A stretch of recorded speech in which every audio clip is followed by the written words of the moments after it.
because they got a lot of leader guys and girls that they had all these meetings for, marched around the place making fools of themselves, raised millions of notes in the name of liberating our people, none of which ever reached the people. Duh. And all these marching leader guys are multimillionaires at the expense of the poor, when the real deal is the naturalization and nationalization or the decolonization of North America under the Special Committee of 24 since 1960, and the rights of Aboriginal and Indigenous people is really the argument that they should be making. But they're diverted into these marching around the places, making fools of themselves, begging for attention. Well, you know, I mean, it's like totally ridiculous. Somebody asked a question earlier, and I can't get back up there, but I know they wanted you to address the 2020 census, because I know for a fact that every time now that I go to a doctor or someplace where I have to fill out a form, and they ask you more.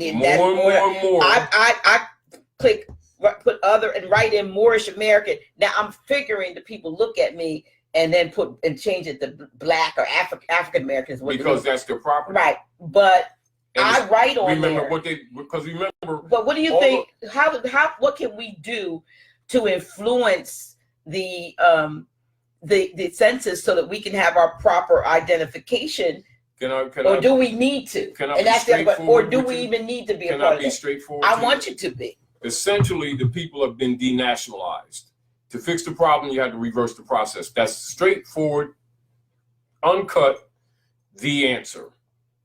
Now, the methods and the administration operations is in itself logically a political paradigm that we have to address, because it's the nation's business. But that's what has to be done. No different than, like you say, when we came up, you said the chair you bought, it's there, can't be used.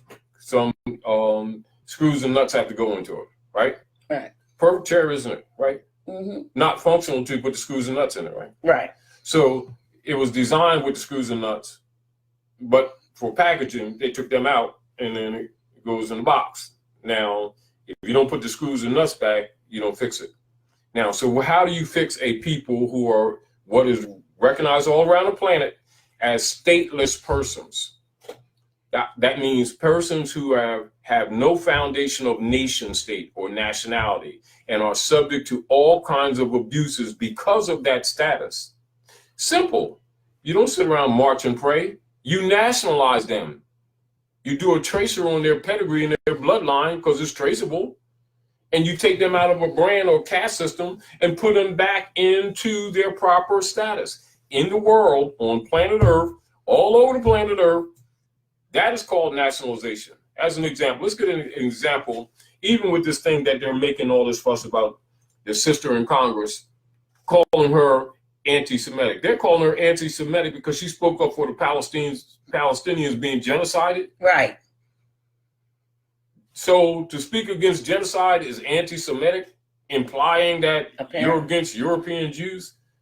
In other words, it's a lie. The foundation of their argument against her is a lie.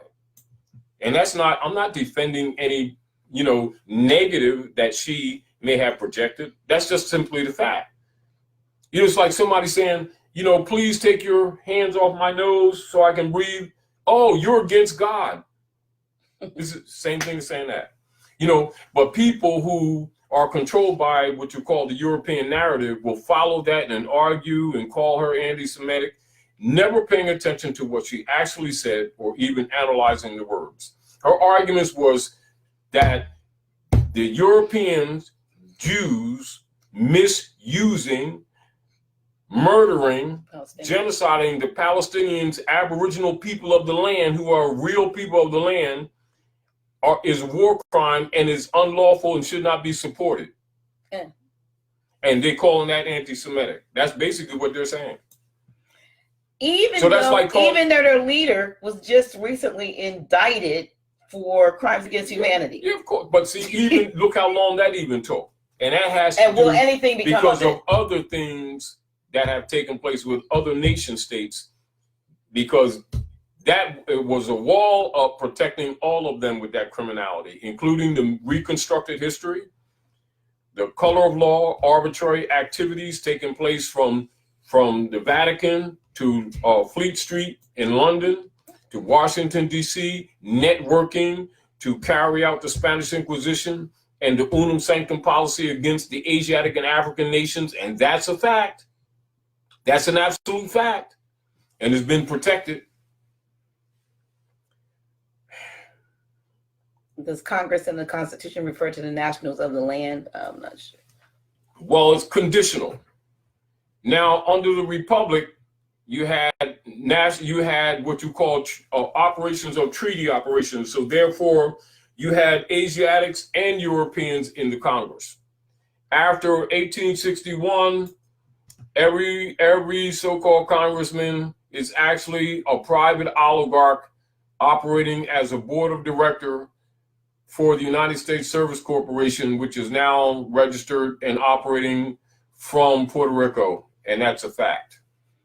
So they no longer represent their so-called state. They never did. They never did since 1861. Although we allegedly elect them to even send when them we there. call them Congress, in fact, we're kind of lying.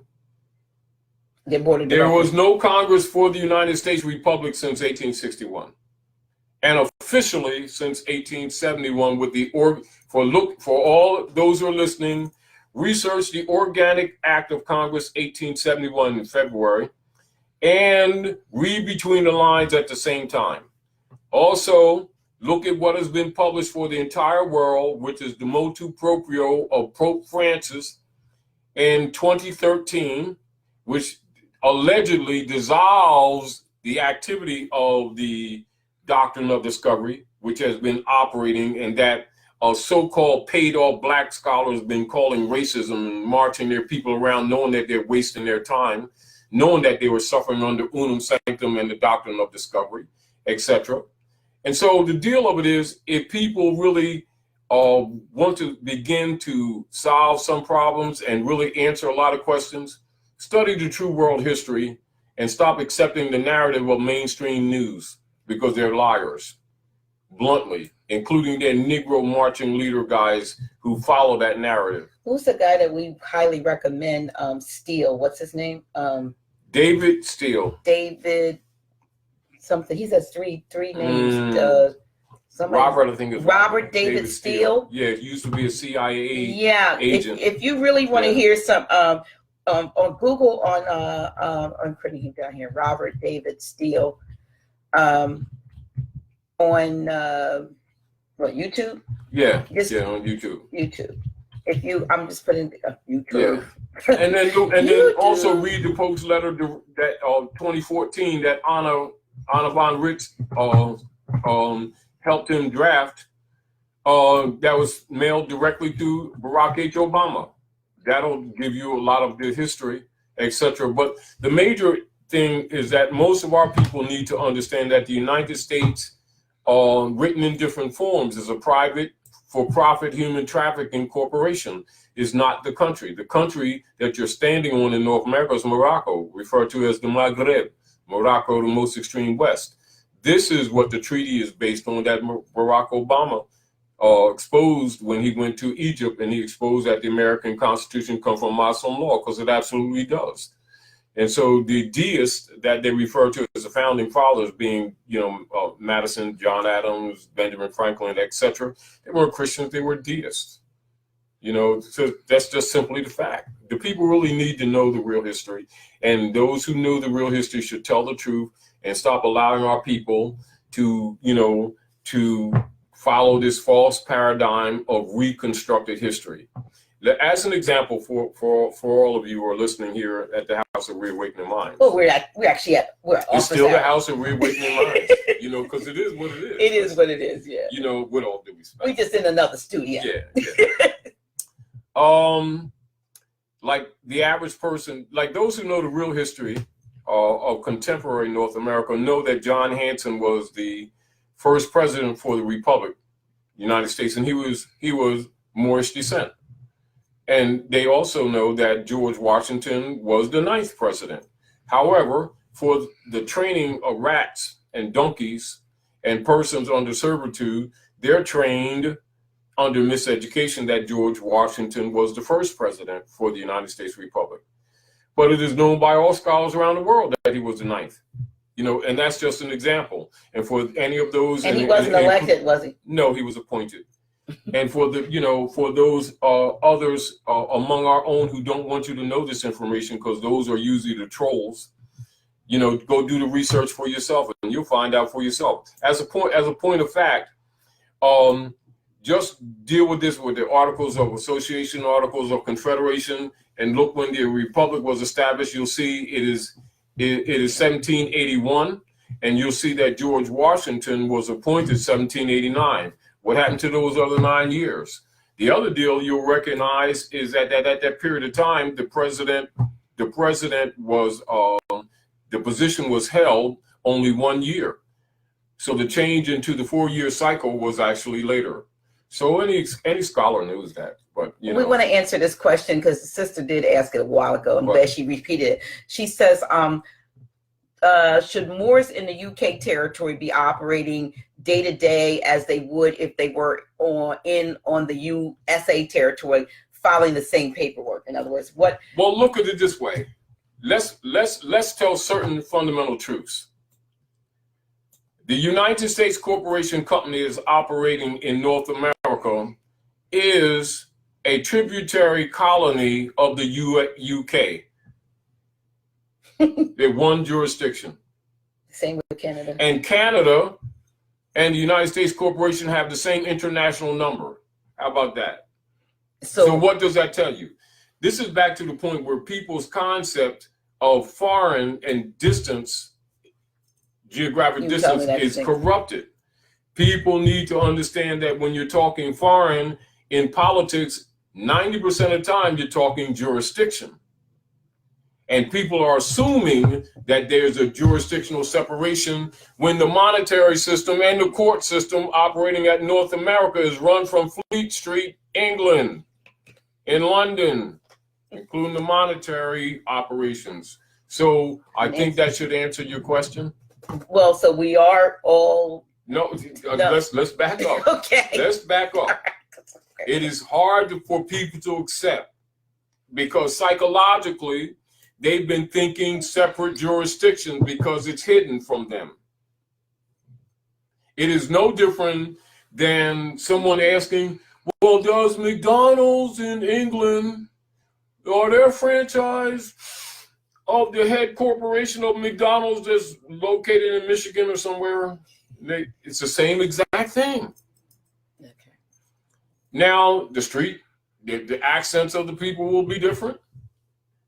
In the UK, they're more traditional in their dress styles, although, among some of the young youth, they're more fly, like they are here in North America.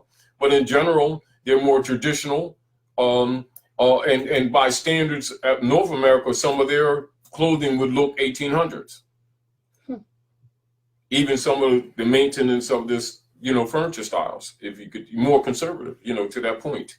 Even many of the colors are more muted, not as bright, Now, so that would fit there, but not here. However, United States Service Corporation Company operating at North America that has been artificially promoted as a country since 1871 and falsely is, in fact, UK colony, in fact, and it is run from the Circle Church and the Chancery on Fleet Street in London, District of London. So that should tell a lot of people a lot. Here's another question. Do you have any knowledge of the Manchurian coming out with gold-backed currency? That's, I would say this. That was sort of like part truth and part diversion. Because some of the Manchurian elders that reference are made to are actually operators under the Khazarian operation. Although, in fact, the United States Service Corporation has been running off of Manchurian gold since around 1954, 1955. In fact, the United States Corporation has no treasury. You know, so in relationship to the economics and the politics, that has much to do with the Manchurian, or what you call Chinese influence in North America to this date, that seems to take more of what you call frontline news now than it has over the past decades. And so people assume that there was no relationship, or that some of the things that they're hearing about right now are contemporary when you can put them a half a century back, if you get the point. Yeah. So when you're looking at the politics, kind of look at things a little differently. We were listening today, they were saying that one of the things, you know, because first of all, we know that the United States U.S. Treasury is not federal, and that the so-called de facto government borrows from and their private debt. It's a private been debt. Trying to convert on the people of the land, the true Americans. In other words, this is what it is.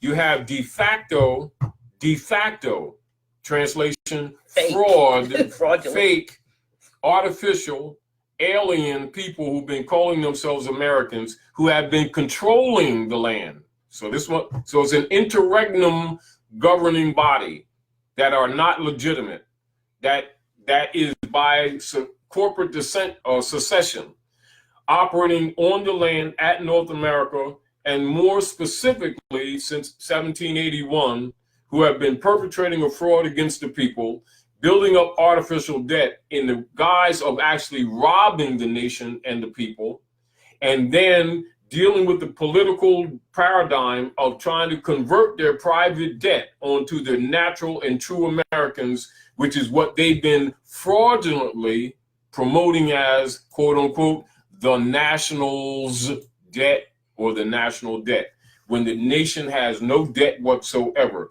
The debt belongs to the private, broke, bankrupt United States Service Corporation that began its series of bankruptcy during the Lincoln administration. That's the fact. Lee Muhammad Bey says, can't enforce the Constitution for the United States of America under Canada jurisdiction. That's like trying to enforce Mexico Constitution in Jamaica. Well, now you're talking about political jurisdiction. The fact that they are actually united in secret is not for the purpose of your benefit. Okay. No different than you have. Is that the same thing as Republican and Democrat? Exactly. One bird, two wings. Both of them, Ku Klux Klan, Knights of Malta, Ku Klux Klan, Knights of Columbus. Now, that's what's happening. You know, neither one of them is for you. Yeah. It stopped being for you when they closed down the Freedmen's Bureau and bumped Lincoln off. That was the last, your connection to the legitimate order of government. It's usually referred to as step down or die type thing. Yeah. Yeah. I know you heard that phrase before. Yeah, they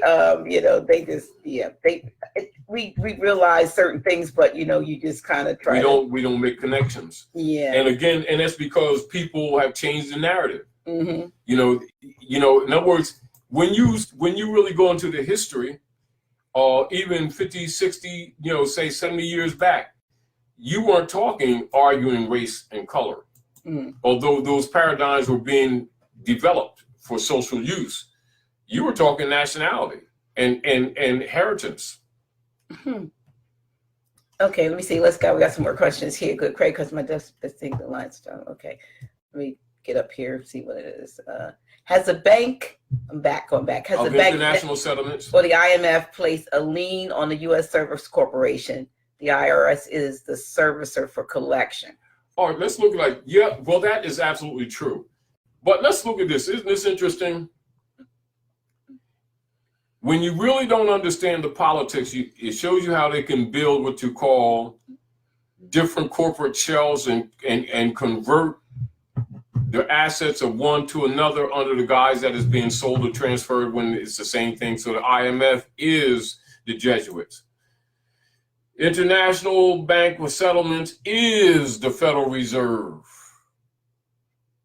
The Federal Reserve is the U.S. corporation company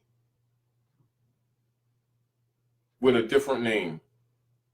So what they're trying to do, if you really look at it, is control the paradigm of the transfer for the reset.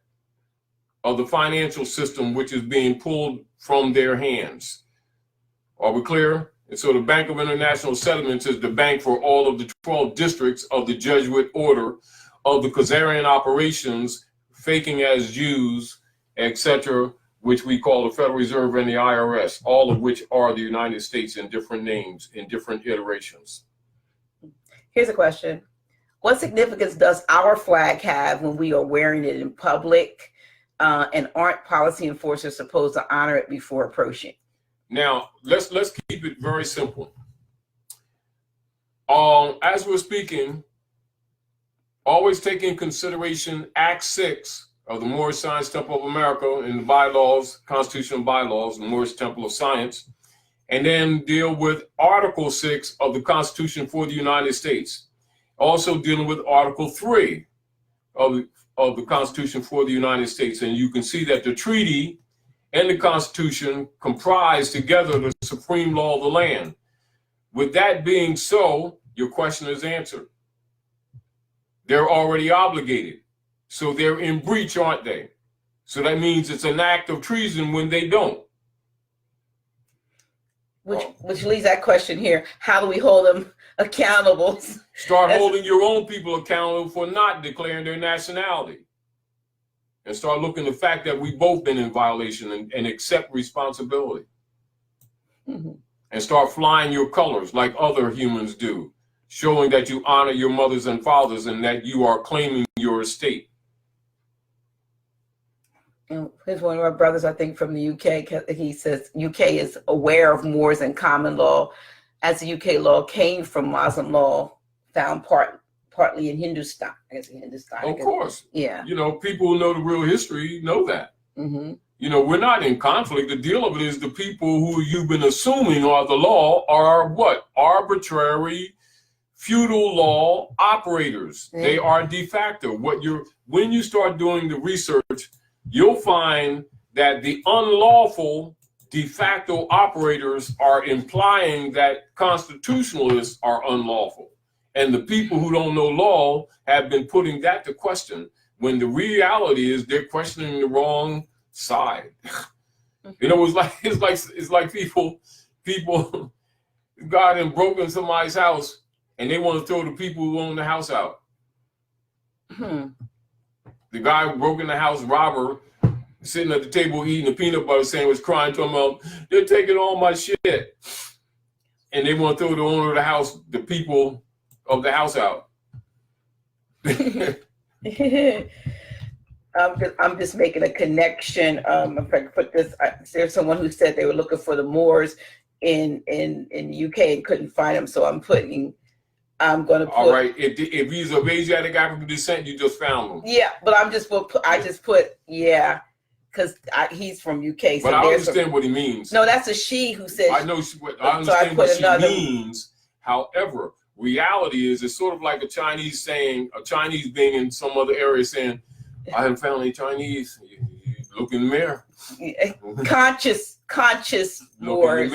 Maybe not conscious, but you see them all around. Now, so what do we have to start doing? We have to qualify our statements, because you understand how the narrative is controlled. You cannot use connotative language in a serious conversation. It fails. You see the point? Right. Now this it says the corporation Benjamin Franklin set up, is that really the U.S. Postal Service? No. We're talking about the United States Service Corporation. Do some research.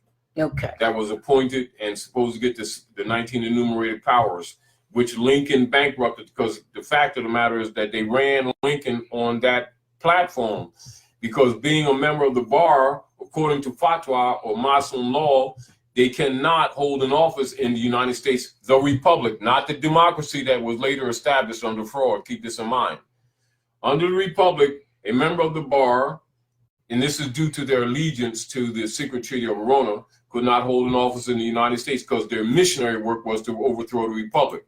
Lincoln deliberately bankrupted the United States Service Corporation when they tried to use him to overthrow the republic, and he was not cooperating, so he bankrupted them. So that began that whole series of operations that led up to the Congress adjourning sine die, including the assassination of Lincoln, which included that, including the law case with Charles Shinoke of Opus Dei, and a few other things, and of course the issues with him countering their doctrine of discovery with stealing our land. All those combined with the issue of them murdering Lincoln, including him trying to back the operations of the Republic with monetary backing coming from our jurisdiction as opposed from the Jesuit order of the Jesuits via the Illuminati operations on the dark side with the bankers of the Circle Church, etc., which later becomes your Federal Reserve. So that's why Lincoln was bumped off. You got to put these things in perspective. You know, really, you know, because once people really know that a lot of the history, a lot of the really keys of the history, the rest of the politics and the motives fall right in places like a puzzle. You can see it.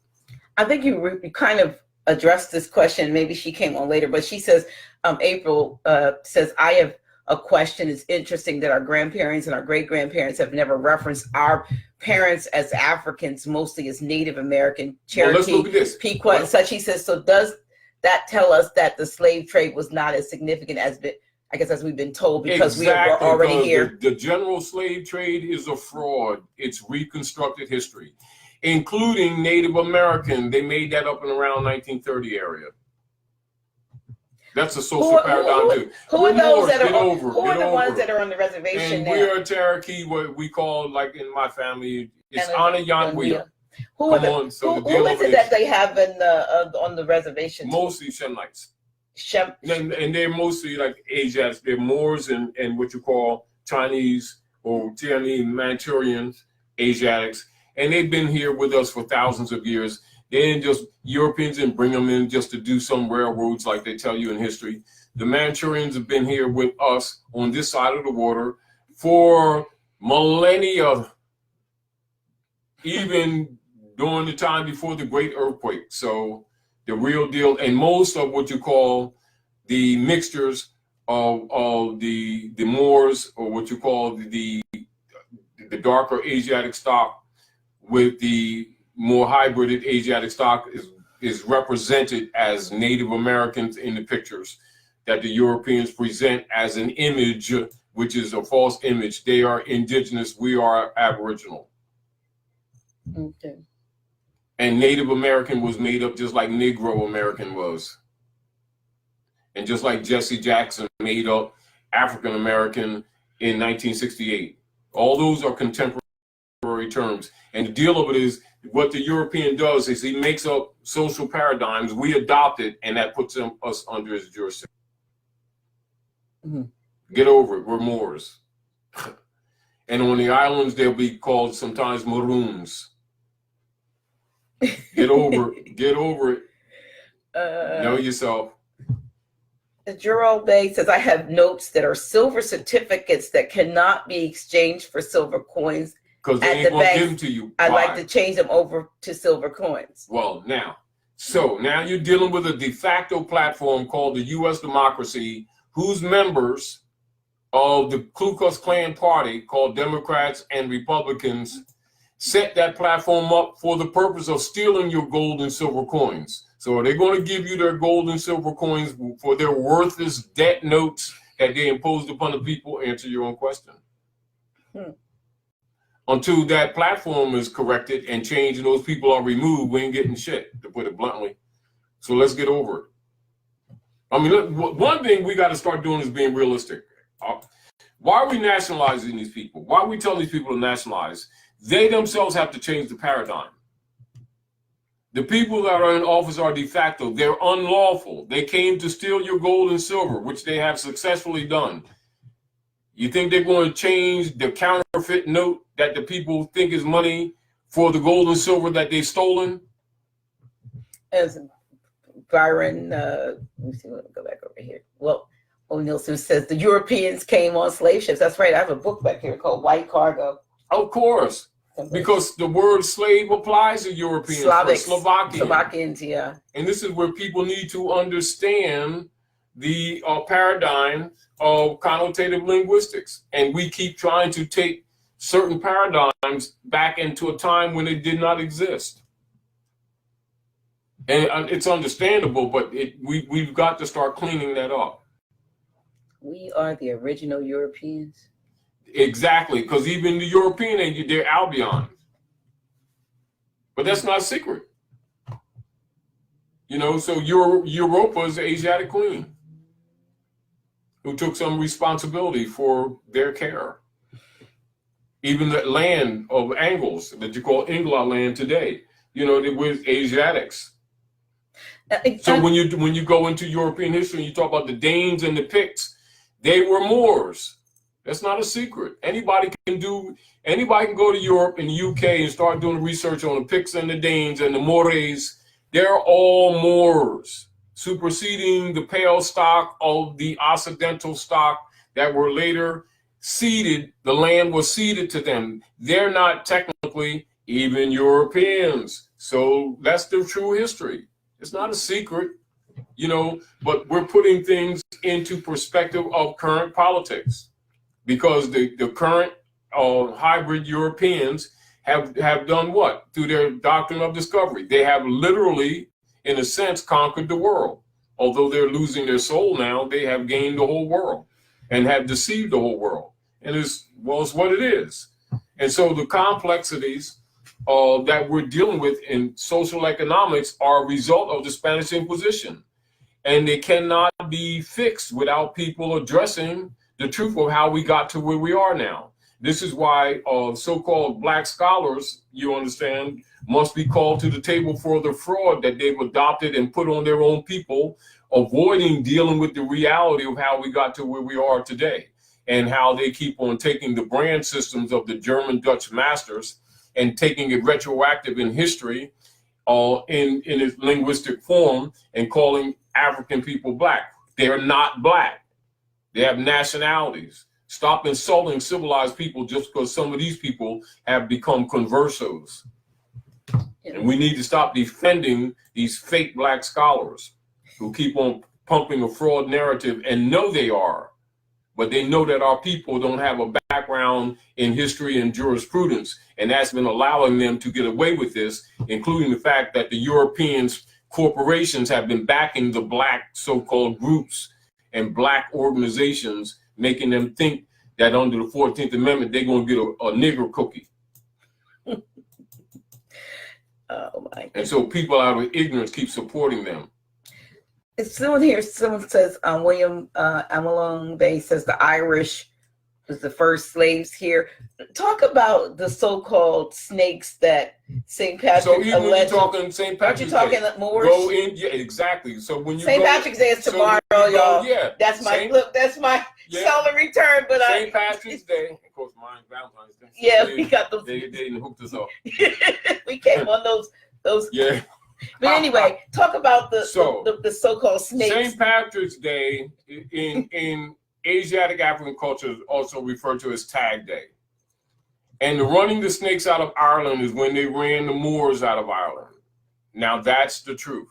And so get over it, y'all. I learned that there were some little people. Mm-hmm. Little small. We were in Ireland, and those so-called leprechauns. Those would be amongst the same that you're talking in England, or that's called England now, the UK, and they refer to as the Picts and the Danes. Right. And as a matter of fact, even when they made reference to our little children, they refer to them as pickaninnies. Yeah. Because we are the Picts. Y'all need to know your history. Yeah, it's interesting. You really need to know your history. And then what is this? Moorish Latin means little child. What the Pequeño. Pickaninny. And I know from some people they'll call our people need to know their history. Our people being mentally disconnected from the land on both sides of the water. We need to understand European colonial operations. and reconstructed history, which would include what? False geography. And false religion. Somebody asked. False religion is called dogma. Right. False money is called fiat. And private commercial paper. False law is called color of authority, color of law, color of office, all of which are operative. So most of the questions that most people would ask who don't know these fundamentals would be contaminated by virtue of them not being aware of that. That's why we make as much effort as we can of putting those fundamental truths back into place so that the people can come from a cleaner canvas, not a clean canvas, because we still got a lot of work to do, a cleaner canvas. Because as long as your canvas is dirty, the picture's dirty. And so our concepts are incorrect because our canvas of thought or reference points are contaminated. This will be traced back to these two major tools used by Inquisitionists. Index Librorum Prohibitorum, Index Librorum Expurgatorius, generally referred to as the Christian book burnings, which is why today most of our people suffer miseducation and misunderstanding and the inability to connect themselves to land, government, and the illustrious nobles of the planet because they lack that knowledge. I had a young pastor about a month or so ago ask me what he wanted to know what was going on during the 400 years, alleged 400 years between the end of the Old Testament and the beginning of the New Testament. And so I said, oh, I can tell you what was going on. I said, that would coincide, and we've talked about that, with the Reconstruction. Yeah. Because now you got the Piso family and their lineage. The Piso family. Writing and connecting the old to the new and doing the stuff, reconstructing history at the same time they were doing that story. The Reconstruction and then they say God was silent, of course, because they were too busy constructing them. No, even when they say that, right? Like, all right. When I was 12 and 13, I used to, collect books since when I was young too. And I had Bibles that were coupled with human skin. And it wasn't a King James version. It was Prince James. Mm-hmm. And so even when you have these versions, they'll even tell you in the beginning that they were translated out of their original tongue and with the former translations diligently compared. Now, I recall when I was around between 13 and 15 in that era, doing some research. At that time, they had over that I could trace with my limited skills, because I wasn't that smart. So with my limited skills, I traced about 136 translations at that time. Now, I haven't been addressing that as an issue as of late. What happens is I found that when we speak of translations, every time they so-called discover a new people group, mm-hmm. they make a new translation, mm-hmm. and that people learn that they crucified Jesus. Mm-hmm. They seriously they write it, and that new they show them the video on a big old sheet, and they got somehow that people they crucified Jesus, and now in order for them to redeem themselves, they've got to give their lives to Jesus and for redemption. And if any of you are fortunate enough to have any old Bibles, particularly with Prince James,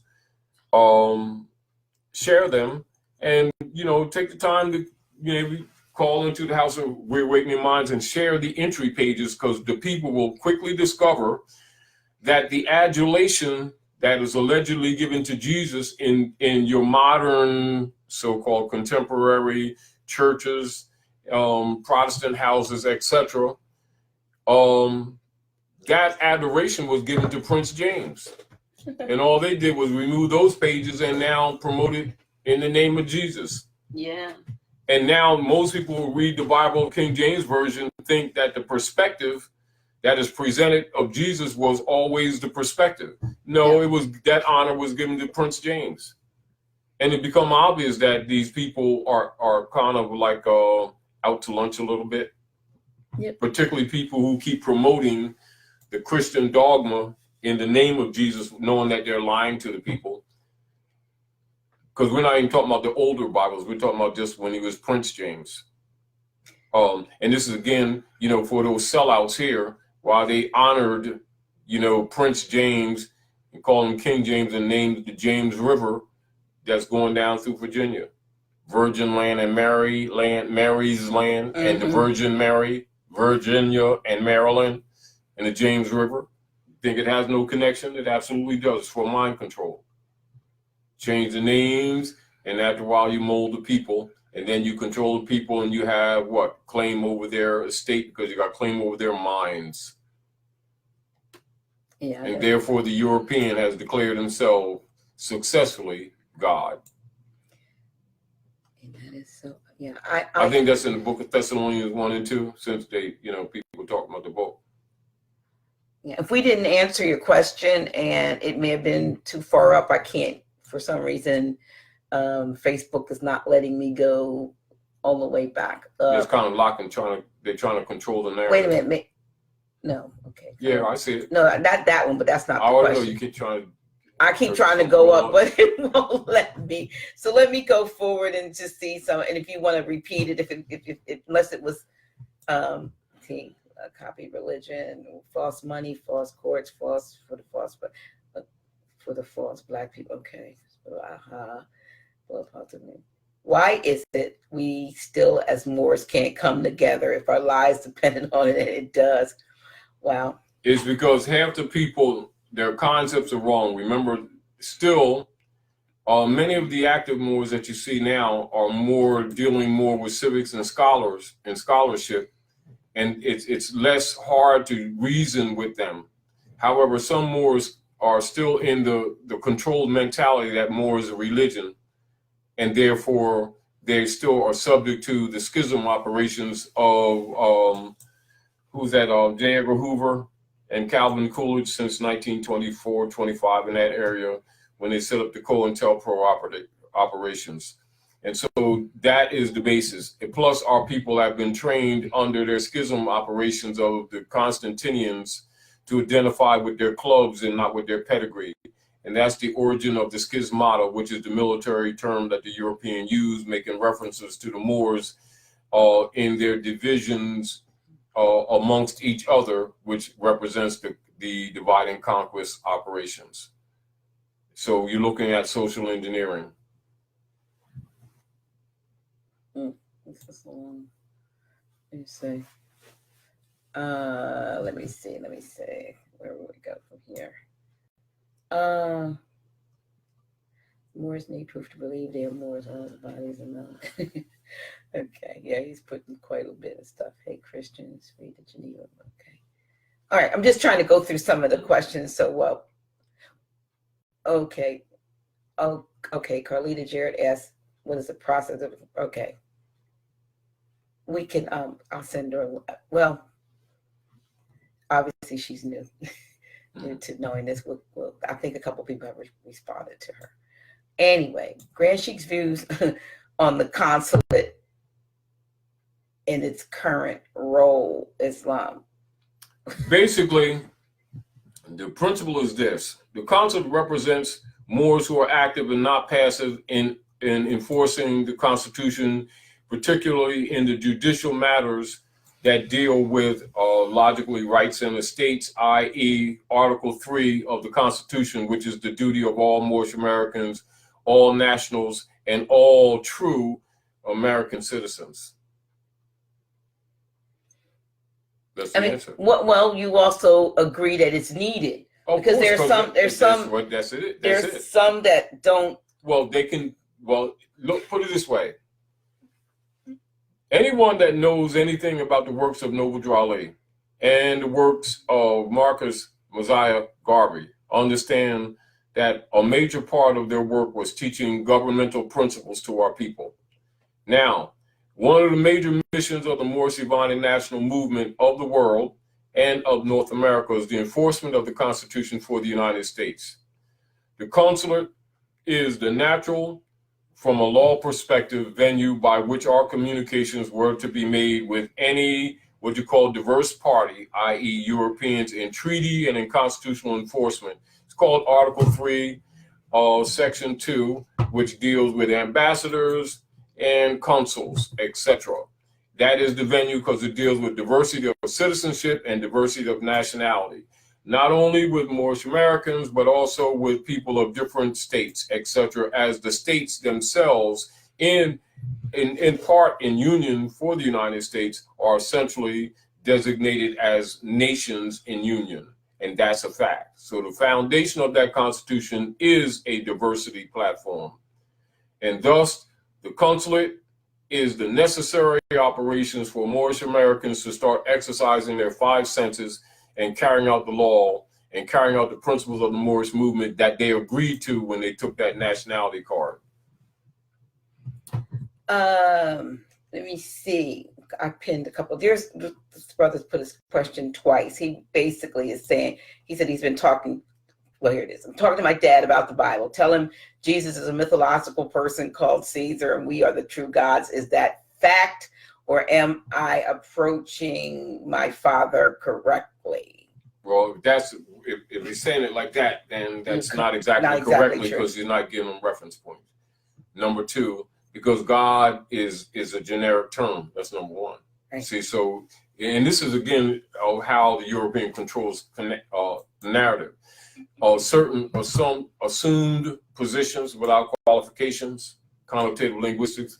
The word God is Middle English from 1150 to 17 in that area, 1115 to 1500, derived from Old High German, which essentially comes from gut, which essentially means good. It's not a negative. So when they say all God is good all the time, and all the time God is good, they tell the truth. Which is like they're telling the absolute truth. They're saying good is good. Yeah. And God is not the name of the creative forces. It is a transitive word applied to the energy, latent energy of the creative forces, and applies to anything, including negative forces. And so you can have what they call, like the priesthood who promote it as the name of the creator falsely, would turn around in the same breath and say Satan is the god of this world, because it is a transitive verb. It is not a noun. Now that's just simply a fact. So that has to be put in perspective. This is from the Kabbalistic of the, and this is what you basically see what God is. God is a verb. Oh, well, I mean, that's known by all scholars. and they know it. So this is. So you got to start, and this is where, how do you say, when people, this is how the European controls the narrative, and this is how mind control works. When people accept the connotative meanings of words, mm-hmm. that are created deliberately by social engineers, that automatically gives them jurisdictions over that person's thoughts. So when people grow up thinking that God is the supreme being, not that their intentions are negative, if you understand, mm-hmm. they're already under the mind control system. This is one of the reasons why Rome rules the world.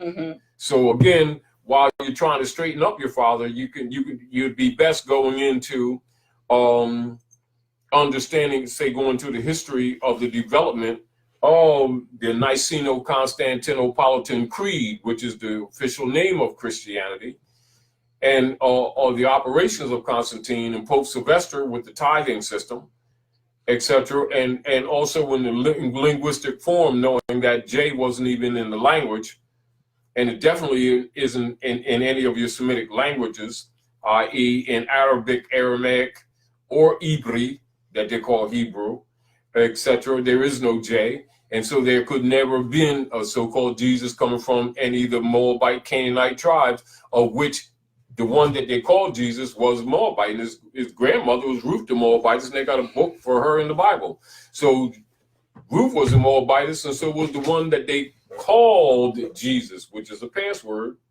And if that personality was the reality that they present, he was Yahshua ben Yosef, and some call him Yahshua Pentera, or Yahshua, son of Yusuf, etc. Now that's a fact. And so, first of all, you want to say go to the Nicene Council of 325, and 781 and take their own records and prove that the doctrine that they have, that they're teaching the world now in the name of Jesus, came from the bishoprics of Rome, having nothing to do with any of the ancient gods in the sense that people have what they think the gods are or are not. Now that's the real true fact.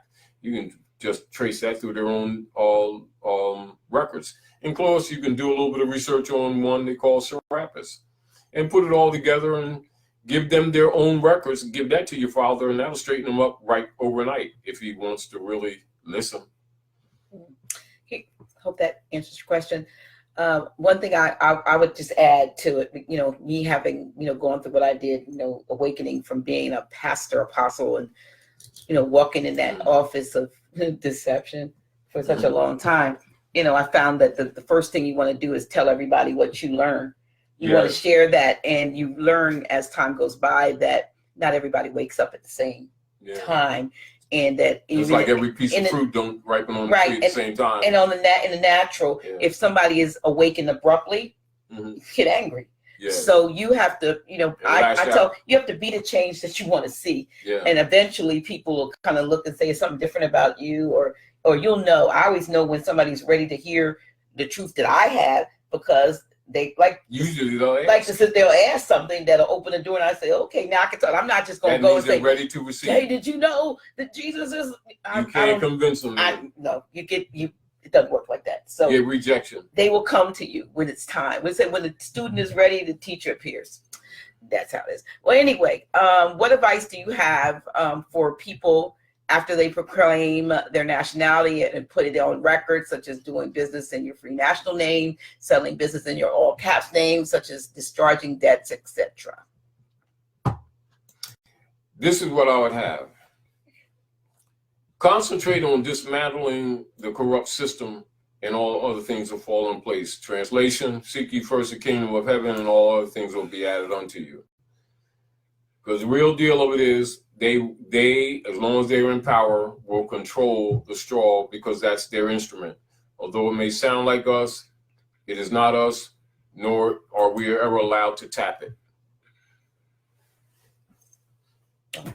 So I would say for most people, start learning trust law, put everything in trust, declare your nationality, which also kills the bond system that they create, including their birth certificate, their CUSIC number on the Social Security, etc. Because whenever nations buy those instruments, they're buying dead paper, which is what's happening today all over the world, which is causing, by virtue of people proclaiming their nationality, what is called the reset.